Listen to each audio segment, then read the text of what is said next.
كلنا بنحب نعمل اللحمة المشوية في البيت ولكن بنخاف من ريحة الدخان اللي بتملى عندنا المكان. النهاردة هنعملها بطريقة سهلة وطريقة بسيطة على البوتاجاز من غير شواية ومن غير فحم. ان احنا نولعه او الكلام ده، لا، هنعملها بطريقة سهلة وان شاء الله تنال اعجابكم. يلا بينا مع بعض نشوف هنعمل الطريقة دي ازاي، ولا تطلع اللحمة جوسي زي ما انتم شايفين، طرية سهلة ان هي تتقطع بسهولة، وفي نفس الوقت واخدة ريحة الفحم والشوي.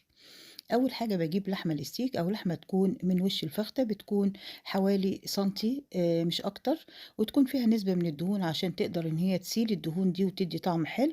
باعصر عليها ليمون وملح وفلفل أسود، وكمان شوية من الخل، وبنقعها فيها شوية، وبعد كده باجيب معلقة من الزبدة باحطها في الطاسة بتاعتي، وأبدأ أحط اللحمة فوق بعضيها بالمنظر ده. أول ما بتبدأ إن يتغير لونها بابدأ أقلبها على الجنب التاني لحد لما باخلص الكمية كلها. بعد كده هنشوف هنعمل إيه مع بعض. إن اللحمة دي طبعًا بتبقى لسه ما كمّلتش كده سواها. بابدأ إن أنا بعد ما باحمّرها كلّها هابدأ أشيلها من الطاسة وأبدأ أحطها في الطبق عندي.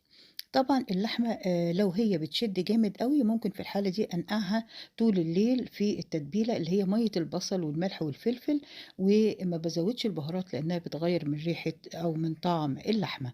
بعد ما باخلّص الكمية كلّها باشيل كل اللحمة اللي عندي في الطبق عندي، والسوائل اللي طالعة من اللحمة دي أنا مش هارميها، أنا هاستفيد بيها، وهاقول لكم هاستفيد بيها إزاي.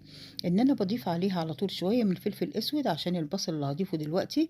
باحط حوالي بصلة كبيرة بتكون متقطعة تقطيع كبير، ومعاها شوية من الفلفل الحار وشوية من ورق اللورو والحبهان.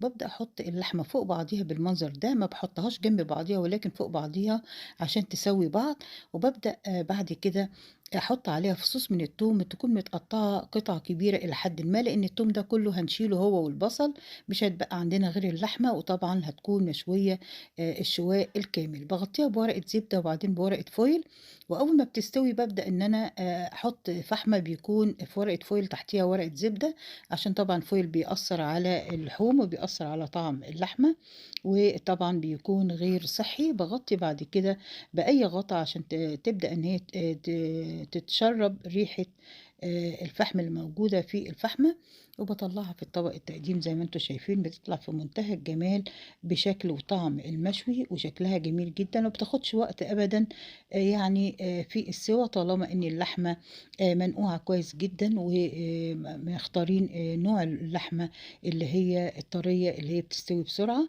وزي ما أنتم شايفين بتتقطع في منتهى السهولة، وبازوّقها بالبقدونس. والبقدونس مش مجرد تزويق وبس، لأ، ده هو بيتشرّب كل الدهون الموجودة في اللحمة، وغني بفيتامين A المهم طبعًا لجسمنا ومهم للبشرة ومهم للجلد. وزي ما أنتم شايفين طالعة في منتهى الجمال. باقدّم معاها بقى مكرونة سباجيتي، أو باقدّم معاها الرز البسمتي، ومعاها البطاطس المحمرة أو البطاطس البيوريه.